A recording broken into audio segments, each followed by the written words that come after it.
Hola, buenas tardes. Vamos a continuar el día de hoy.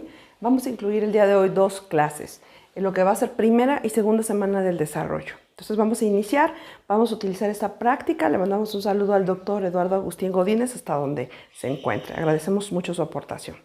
Entonces continuamos. La etapa embrionaria va a comprender las primeras 8 semanas del periodo o del desarrollo prenatal. Lo habíamos visto en las clases iniciales. Se va a dividir en dos, en lo que es el periodo presomítico y el periodo somítico. El periodo presomítico va a incluir las primeras 3 semanas justo después de la fertilización, mientras que el periodo somítico va a ir aproximadamente de la 4ª a la 8ª semana. Durante este periodo embrionario también se va a dividir en horizontes del desarrollo embrionario prenatal. El desarrollo embrionario se divide en 23 horizontes específicamente que comprenden justo desde la fertilización hasta la 8ª semana del desarrollo. Uno de los iniciadores en esto fue Streeter. Tiene otros sinónimos. Estos estadios se pueden llamar estadios de Streeter o Rayleigh o de Carnegie, que fue la institución en donde se realizó precisamente estos estudios. Dentro de una misma semana pueden incluirse 2 o más estadios y algunos de ellos pueden abarcar parte de 2 semanas contiguas. Fue más fácil dividir específicamente el desarrollo embrionario en estadios. Lo que habían visto era que no podían dividirlo específicamente en días porque podía ser que en un día ocurrieran muchísimos cambios, entonces mejor se dividió en estadios, o también puede ser que algún cambio en específico no ocurriera en un día en específico, sino que ocurriera en un lapso de días. Entonces, para fines de estudio fue que se hicieron estos estadios. Entonces, estos van a estar basados específicamente en las características morfológicas. Eso quiere decir que están basados en la forma o en qué características encuentran específicamente en el embrión. Y son obviamente sus características externas. Tenemos aquí una imagen en la que hay una comparativa entre los estadios de Streeter, específicamente en humanos y en los de pollo. Como vimos en las clases iniciales en la escuela, el primer elemento con el que el humano podía ver específicamente cómo se desarrollaba un embrión, pues eran las aves, ¿no? Y el que tenía más a la mano, pues eran los pollos. Entonces ya estaban descritos previamente, aunque de forma muy básica, cómo era que iba el desarrollo de los pollos. Posteriormente, ya cuando se pudo realizar la comparación en los humanos, que ya sabemos que tuvieron que ser en productos de abortos espontáneos, ya se hizo una correlación de los estadios y se correlaciona mucho los estadios u horizontes de humanos con los de los pollos, porque fue lo primero que pudimos tener para intentar saber qué pasaba en el periodo embrionario, aunque no fuera específicamente en nuestra especie.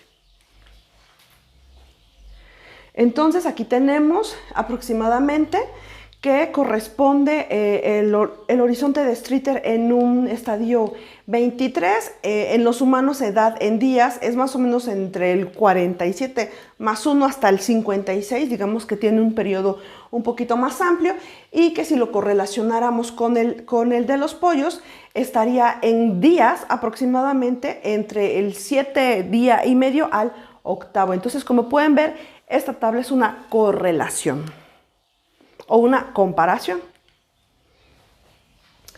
Ahora, aquí tenemos específicamente descrito todos y cada uno de los estadios de Carnegie, y también aquí tenemos descrito por días qué es lo que va sucediendo dependiendo del día, los rasgos externos específicamente.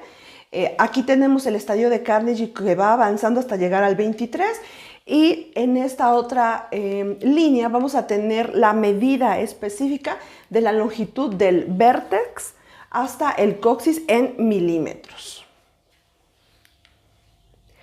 Ahora vamos a iniciar.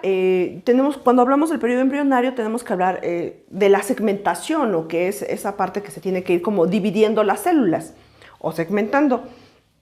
La segmentación es un proceso que ocurre en todos los organismos, no nada más en el humano. En todos los que son multicelulares. No en todo se realiza la segmentación de la misma forma. Esto va a depender de la cantidad y la distribución del citoplasma o del vitelo del cigoto en cada especie. El vitelo no es más que las sustancias nutritivas que acumuló el ovocito previo a la fertilización y que son determinadas por el ambiente en el que se desarrolla el embrión. En el hombre, la segmentación es holoblástica, quiere decir que esta segmentación tiene que ser total o completa. Es asimétrica, quiere decir que algunas células pueden ser más grandes que otras. Y otra característica es que es asincrónica. Si fuera sincrónica, serían 2, y de 2 salen 4, y de 4 salen 6. Al ser asincrónica, quiere decir que una puede dividirse y da 2, pero puede ser que la otra no se haya dividido específicamente al mismo tiempo que la otra. Entonces eso le da la característica de asincronía. Por eso puede observarse específicamente que puede tener 2 células, otra que se retrasó 3, las que sí van sincrónicas 4, si alguna otra se retrasa da 5 o más células, etc. Digamos que podría dar un número impar esa asincronía. Después de la fertilización se inicia esta etapa de segmentación o de división. El cigoto inicia su división mitótica, ya una vez que es cigoto, la cual concluye 24 horas después de la fertilización. Entonces en podemos ver aquí específicamente cómo está la imagen de nuestro cigoto. Se puede ver aquí el material genético, está aquí un cuerpo polar. Y aquí tiene la primera división mitótica. Entonces recordemos que la división mitótica siempre me va a dar células en pares. Entonces en la primera, como se va a dividir en 2, me va a dar 2 blastómeros. Entonces cuando empiece esta división a estas células que se han dividido se le van a llamar blastómeros. Entonces primero tiene 2, en la segunda división mitótica pues ya de 2 salen 4. Específicamente dice que la primera división mitótica se realiza alrededor de las 24 horas, la segunda división de las 36 a las 42 o 40 horas y la tercera división mitótica, donde voy a tener 8 blastómeros, ya se realiza como después de las 48 horas o alrededor de las 48 horas. Posteriormente pues se sigue dividiendo, va a formar algo que se llama mórula. Se le pone ese nombre de mórula porque tiene un aspecto de mora y específicamente aquí ya va a tener entre 16 y 32 blastómeros. Entonces obviamente tiene que ser un poquito más avanzada esta división y dice que es hasta el tercero o el cuarto día. Vamos a tener entonces también sufren algo que se llama compactación, o sea, a pesar de que estas células se están dividiendo o multiplicando, no crecen, siguen manteniendo el mismo tamaño, por decirlo así. Entonces se dividen y se hacen más pequeñas, como se puede ver en la imagen de aquí, pero no aumentan su tamaño, se restringen. Eso es también gracias a que tienen ciertos elementos que los mantienen unidos, ¿no? Entre ellas vamos a tener aquí a la caderina E, que habíamos hablado de ella en la primera clase. Van a tener desmosomas y uniones ocluyentes y uniones de tipo gap. Entonces, al fin de la etapa de mórula ya se ha formado específicamente algo que se llama, una capa que se llama embrioblasto. Va a haber otra capa alrededor que se va a llamar trofoblasto y va a haber también como una cavidad que se va a llamar blastocele. Entonces aquí nuevamente se llama mórula cuando tiene entre 16 y 32 blastómeros y empieza a haber ya la citodiferenciación. Esta citodiferenciación quiere decir que las células ya se van a ir diferenciando o que ya se va a determinar qué cosa van a formar o qué tipo de tejido va a formar. Y esto dice que se pueden diferenciar porque se empiezan a activar genes específicos. Entonces se empiezan a activar genes que les indican qué línea celular van a seguir o qué tipo de tejido van a formar o específicamente qué segmento. Ahora, aquí vamos a tener específicamente en el día 5 más menos 1, que en el blastocito pues ya se va a formar primero el embrioblasto, que va a ser lo que es la masa celular interna, que en estas dos imágenes es esto. Entonces, esto es el embrioblasto.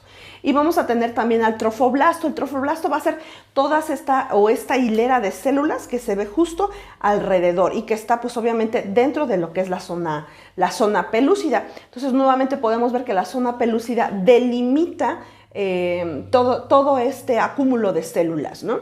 Nuevamente tenemos que dentro del embrioblasto dentro del trofoblasto vamos a tener la porción del embrioblasto y otra porción que se va a llamar blastocele. Entonces los tenemos aquí en las dos imágenes. Las células del embrioblasto dice que tienen una característica y que dice se van a observar un poquito más poligonales y esféricas, entonces como las podemos ver aquí. Estas son las del embrioblasto.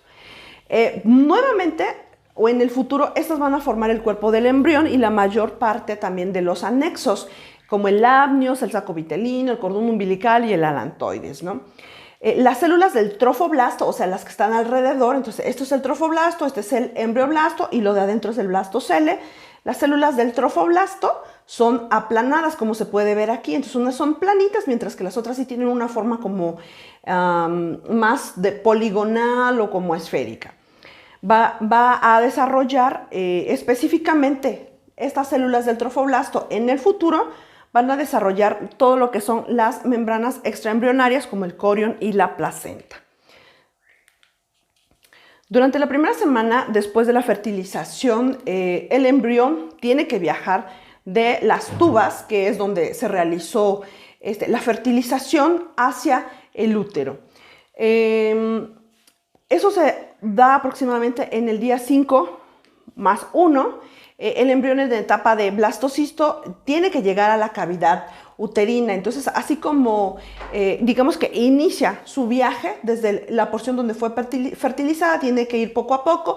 Conforme va recorriendo la porción de la tuba, va sufriendo esas divisiones. Entonces, si alcanzan a ver aquí ya se hizo... tenemos aquí la captura del ovocito, se realizó aquí la fertilización, ya que está en forma de cigoto ya tiene la primera división mitótica, tenemos 2 células, 4 células, 8 células, 16 células y aproximadamente cuando tiene un poquito más de 16 células ya va como en el día 5 más menos 1 para que pueda llegar entonces a la cavidad uterina y que ahí se pueda adherir o albergar. Es importante que sepan que la zona pelúcida o esa porción que está justo revistiendo a todo este complejo de células va con ella. Entonces, si pueden ver aquí, sigue la zona pelúcida nuevamente, siempre está alrededor de ella y se mantiene alrededor porque tiene una función. La zona pelúcida lo que tiene que hacer es proteger los blastómeros y evitar que el embrión se implante en la tuba. Vamos a ver más adelante que precisamente esta zona pelúcida la va protegiendo, dice que del epitelio de la tuba, entonces hace que no fácilmente se pegue y ya vimos que si se implanta en una tuba, pues eso acarrearía un problema, ¿no? Entonces tiene que ir ayudándole o evitando que se pegue o se adhiera a alguna de esas porciones y hasta que llegue al fondo uterino, entonces ahí ya va a perder esa zona pelúcida. Como vimos, va a flotar libre en la cavidad, ya una vez que llegó a la cavidad uterina, aproximadamente 1 o 2 días más. Y dice que va a empezar a buscar el sitio donde se va a implantar y romperá la zona pelúcida y comenzará a implantarse en el útero. Entonces ya puede ser libre para implantarse, pero solo hasta que haya llegado a la porción del fondo uterino y ahí sí ahora sí, se queda sin zona pelúcida y busca dónde implantarse.